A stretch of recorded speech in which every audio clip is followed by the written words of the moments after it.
शालों, सद्गुण की बातों पर ध्यान लगाओ। ध्यान लगाने के लिए 7वां बिंदु सद्गुण है। जैसे कि प्रेरित पौलुस ने फिलिपियों की पत्री उसका 4था अध्याय उसके 8वें पद में बताया है। आजकल जब दुनिया स्वार्थ से भरी हुई है और पाप में डूबी हुई है, तो सद्गुण पाना आसान नहीं है। झूठ, अपमान, अशुद्धता, पक्षपात, पाखंड और ऐसी ही बहुत सी चीजें हैं, लेकिन सद्गुण इन सब के ठीक विपरीत है। फिर भी यह मौजूद है, बस हमने इसे नहीं पाया।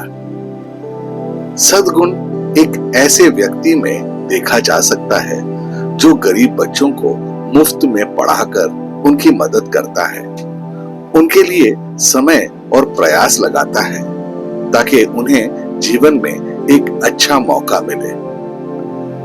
यह कंपनी के कर्मचारियों में भी देखा जा सकता है जो नौकरी छूटने से बचने के लिए स्वेच्छा से वेतन में कटौती की पेशकश करते हैं। सद्गुण तब होता है जब हर कोई स्वार्थी रूप से अपनी जरूरतों को देखता है, लेकिन हमें मुश्किलों से जूझने में कोई आपत्ति नहीं होती। ये सद्गुण का अर्थ क्या है? सद्गुण का अर्थ है सही काम करना, चाहे परिणाम कुछ भी हो। इसे सत्यनिष्ठा भी कहा जा सकता है, जहां हम तब भी सही काम करते हैं जब हमें कोई देख नहीं रहा होता।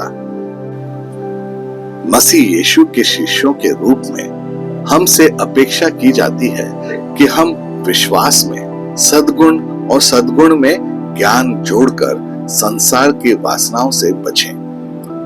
दूसरे पत्रस का 1 अध्याय उसके 2 से लेके 5वें पद तक हम पढ़ेंगे। परमेश्वर के और हमारे प्रभु यीशु के पहचान के द्वारा अनुग्रह और शांति तुम में बहुतायत से बढ़ती जाए, क्योंकि इसके ईश्वरीय सामर्थ्य ने सब कुछ जो जीवन और भक्ति से संबंध रखता है हमें उसी की पहचान के द्वारा दी है, जिसने हमें अपनी ही महिमा और सद्गुणों के अनुसार बुलाया है, जिनके द्वारा उसने हमें बहुमूल्य और बहुत ही बड़ी प्रतिज्ञा दी है, ताकि इनके द्वारा तुम उस सड़ाहट से छूटकर जो संसार में बुरी अभिलाषाओं से होती है, ईश्वरीय स्वभाव के सहभागी हो जाओ। और इसी कारण तुम सब प्रकार का यत्न करके अपने विश्वास पर सद्गुण और सद्गुण पर समझ। इसलिए सद्गुण तब भी हो सकता है जब कोई कमरे में अकेला हो, दोस्तों से बात कर रहा हो या बहुत तनावपूर्ण या आकर्षक परिस्थिति में हो। सच्चा सद्गुण तब प्रदर्शित होता है जब हमें कुछ और करने के लिए परखा जाता है। सद्गुण केवल एक परीक्षण अभ्यास नहीं है। यह ऐसी चीज नहीं है जिसके बारे में बात करना अच्छा हो, लेकिन वह चुनना है जो परमेश्वर ने हमें बनने के लिए कहा है। मसीह के शिष्यों के रूप में वास्तविक जीवन की स्थितियों में यह साबित करके कि जब हम मुश्किल में पड़ जाते हैं तो हम क्या करना चुनते हैं। दुनिया सद्गुण को नहीं समझती है भौतिक चीजों के झुकाव के कारण, लेकिन मसीह के शिष्य के लिए सद्गुणी जीवन जीने का एक तरीका है। जब हम अकेले होते हैं और गलत काम करने के लिए लुभाए जाते हैं, तो हम जानते हैं कि परमेश्वर देख रहा है। जब हम दान का काम करते हैं तो हम दुनिया से प्रशंसा पाने के लिए तस्वीरें नहीं खींचते और ना ही उसका प्रदर्शन करते हैं। मत्ती रचित सुसमाचार उसका 6 अध्याय उसका 4 पद कहता है, ताकि तेरा दान गुप्त रहे और तब तेरा पिता जो गुप्त में देखता है तुझे प्रतिफल देगा। जब हम पर्दे के पीछे अदृश्य रूप से किसी और को चमकाने में मदद कर रहे होते हैं तो परमेश्वर देखता है कि हम क्या कर रहे हैं। जब हमारा समय आता है तो वह जानता है कि हमें उस जगह कैसे पहुंचाना है जहां हमें होना चाहिए। सद्गुण वह तरीका है जिससे हम बात करते हैं, व्यवहार करते हैं और सोचते हैं, सब कुछ परमेश्वर के महिमा के लिए।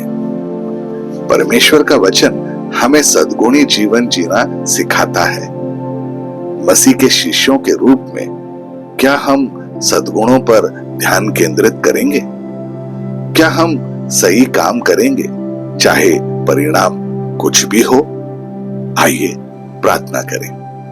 प्रिय प्रभु यीशु, आपने पृथ्वी पर एक सद्गुणी जीवन जिया। आपके शिष्यों के रूप में हमसे अपेक्षा की जाती है कि हम वैसा ही जीवन जिएं जैसा आपने जिया। हमें यह बताने के लिए धन्यवाद। हमारी मदद करें कि हम दुनिया के दबाव में न आए। हमें सही काम करने में मदद करें, खास करके तब जब कोई हमें देख नहीं रहा हो। हमें जीवन के उस मुकुट के लिए मृत्यु तक भी विश्वास योग्य बने रहने के लिए मदद करें जो आप केवल उन लोगों को देने जा रहे हैं जो जीतते हैं। हमें अपने शिष्यों के रूप में चुनने के लिए धन्यवाद। हम वही रहना चाहते हैं जहां आप हैं प्रभु यीशु। हमें शक्ति दे क्योंकि हम आपके आने का इंतजार कर रहे हैं। हम आपको सारी महिमा, सम्मान और प्रशंसा देते हैं और आपके अद्भुत और अतुल्य नाम में यह प्रार्थना करते हैं।